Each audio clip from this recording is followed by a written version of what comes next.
आदरणीय अध्यक्ष महोदय, पहले तो मैं आपका संरक्षण चाहता हूं। जब आदरणीय मंत्री महोदय बोल रहे थे, आपने विपक्ष से किसी को भी पॉइंट ऑफ ऑर्डर उठाने का अवसर नहीं दिया। मंत्री महोदय बिना किसी पॉइंट ऑफ ऑर्डर के बिना उन्होंने अपनी बात रखी। वही संरक्षण आप मुझे दे, मैं वही अपेक्षा करता हूं। मंत्री महोदय ने अपनी पूरी बात रखी, आपने उनको कुछ नहीं कहा। उन्होंने राजनीतिक आरोप लगाए, उन्होंने हाउस को मिसलीड किया, आपने सुना। वही संरक्षण। एक बात है गौरव जी, आप हमेशा सदन पर ये कैसे आरोप लगा सकते हैं कि आपने उनको कुछ नहीं कहा? मैंने फिर कहा आपको, इस सदन में, प्लीज बैठिए, इस सदन में संसदीय व्यवस्था के अनुसार सबको समय आवंटित होता है। आवंटित दल का माननीय सदस्य अपनी बात रख सकता है।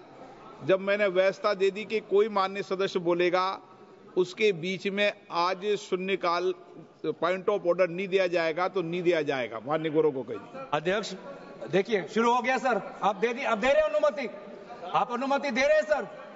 आपने हमें अनुमति दी, आपने अनुमति दी हमें। एक मिनट बैठिए। हमारे सर, इन्होंने हम शांति से सुनेंगे।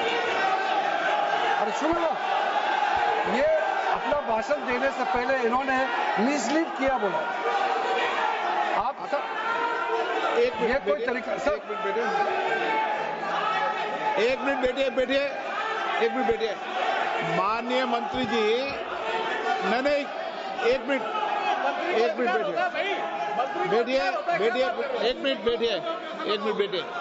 बैठिए। ठीक है, बैठिए। मैंने माननीय मंत्री जी को आपके भाषण के टोकने के लिए अलाउ नहीं किया है।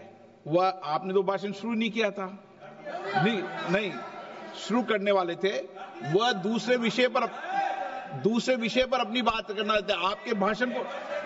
आपके भाषण को नहीं काट रहे आप। नहीं, आपके भाषण को, वो तो अपनी बात कोई दूसरे विषय पर रखना चाहते हैं। मेरा सर इतना कहना है कि हम लोग शांति से बैठ के सुनेंगे। चर्चा का पूरा टाइम तय हो चुके हैं, हम लोग नोट करेंगे, सबका बात सुनेंगे। मेरा सिर्फ इतना ही अनुरोध है कि जैसे कि माननीय सदस्य कहेंगे कि मैंने मिसलीड किया, तो कौन सा पॉइंट मिसलीड किया वो बता दे। ऐसे आप आरोप ना लगाए, मेरा यही कहना है। आप तर्क बताइए कहां मिसलीड हुआ पॉइंट। अध्यक्ष महोदय, जो इन्होंने 2013 यूपीए गवर्नमेंट के संदर्भ में कहा, पूरा का पूरा मिसलीडिंग है, झूठ है। और हम डिमांड करते हैं कि वो ऑथेंटिकेट करें। इसीलिए बार बार इन्होंने आरोप लगाए, बार बार इन्होंने भ्रम फैलाया। आप इसीलिए हम भी अपनी बात रखेंगे, कृपया आप भी सुनने का धैर्य रखिए। अध्यक्ष महोदय, मेरा भी सौभाग्य है कि पिछले सदन में मैं अयोध्या राम मंदिर पर अपने पार्टी का मैंने अपना व्यू, अपने पक्ष रखा, और आज वक्फ संशोधन 2025 पर अपनी दल का और विपक्ष की तरफ से अपना पक्ष रखा। और अयोध्या राम मंदिर में भी और आज के वक्फ के संशोधन में भी मेरा एक ही मार्गदर्शक है, वो है भारत का संविधान। भारत का संविधान जो कहता है कि हमारा भारत में हर व्यक्ति को सामाजिक, आर्थिक और राजनीतिक न्याय, विचार, अभिव्यक्ति, विश्वास, धर्म और उपासना की स्वतंत्रता, और साथ साथ में यह कहता है कि व्यक्ति की गरिमा और राष्ट्र की अखंडता सुनिश्चित करने वाली बंधुता। ये बिल आज इस संविधान के इस जो मूल जो ढांचा है उस पर आक्रमण है, और इनकी जो पूरा जो भाषण था वो हमारे संविधान के इस मौलिक अधिकार पर, हमारे संघीय ढांचे पर एक आक्रमण था। आज इस सरकार का इस बिल के द्वारा 4 इनके मूल उद्देश्य। पहला मूल उद्देश्य है कि संविधान को कमजोर करना, टू डाइल्यूट द कॉन्स्टिट्यूशन। इनका दूसरा उद्देश्य है भ्रम फैलाना, to defame the minority communities of India. इनका तीसरा उद्देश्य है to divide the Indian society. हमेशा एक हमारे बीच में एक लिटिगेशन चलता रहे, मसला और बढ़ता जाए, ये उनका उद्देश्य है। और चौथा इनका उद्देश्य डाइल्यूट, डिफेम, डिवाइड, और चौथा इनका उद्देश्य है to disenfranchise the minority communities. आज माइनॉरिटी कम्युनिटीज के प्रति अपनी संवेदना जता रहे हैं। सर, कुछ हफ्ते पहले देश में विभिन्न जगहों में लोगों ने ईद की शुभकामनाएं एक दूसरे को दी, और क्या आपको पता है कहां इनकी डबल इंजन की सरकार ने लोगों को रास्ते पे ईद का नमाज भी पढ़ने नहीं दिया। और ये बात करेंगे आप अल्पसंख्यकों के प्रति अपनी संवेदना जताते हैं। मैं पूछना चाहता हूं कि आपके लोकसभा में कितने एमपीज अल्पसंख्यक हैं? पहले उसका विवरण दीजिए और फिर हमें बताइए कि आपके दिल में कितना संवेदना है। सर, मेरा तो मैंने जिस दिन भी ये बिल इंट्रोड्यूस हुआ उस दिन भी आदरणीय मंत्री को मैंने सुना, और आज भी मैंने उनको सुना।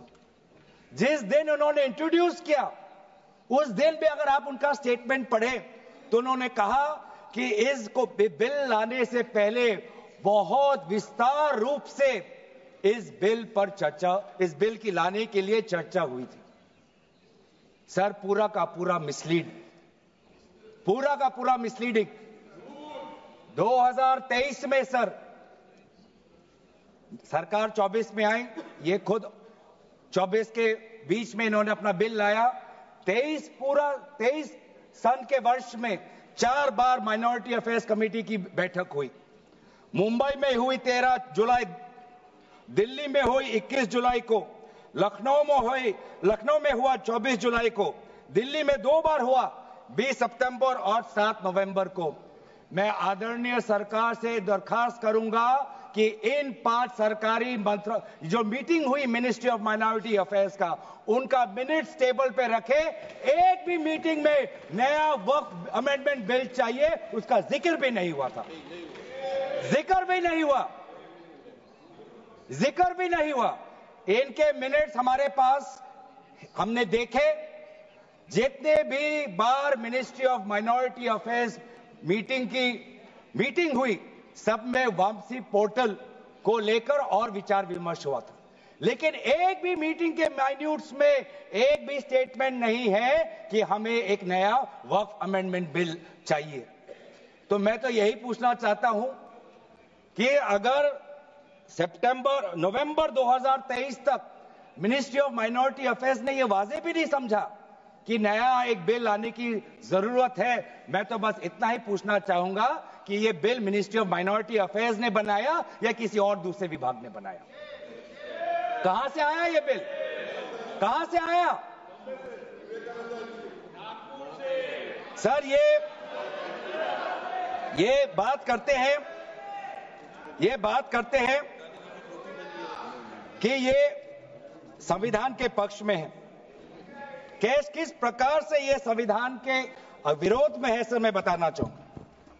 आर्टिकल, इसका जो क्लॉज 3RA है और 3R1 है। इसका 3RA क्या है सर? 3RA ये कहता है एनी पर्सन शोइंग और demonstrating that he is practicing इस्लाम।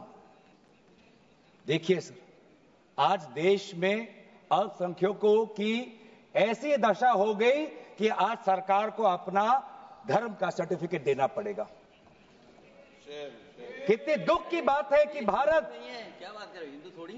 भारत एक सनातन धर्म का एक देश, 7000 पुराना, उससे भी पुराना ये देश, जिसमें हर धर्म और हर संस्कृति, हर परंपरा को हम सम्मान करते हैं। आज सरकार को ये हमें सर्टिफिकेट देना पड़ेगा कि हम किस धर्म को हम विश्वास रखते हैं। क्या ये दूसरे धर्मों से इस प्रकार का सर्टिफिकेट मांगेंगे कि आपका 5 साल हुआ या नहीं हुआ? ये सिर्फ इसी बिल में क्यों? ये संविधान के विरोध में नहीं है? ये आर्टिकल 26 के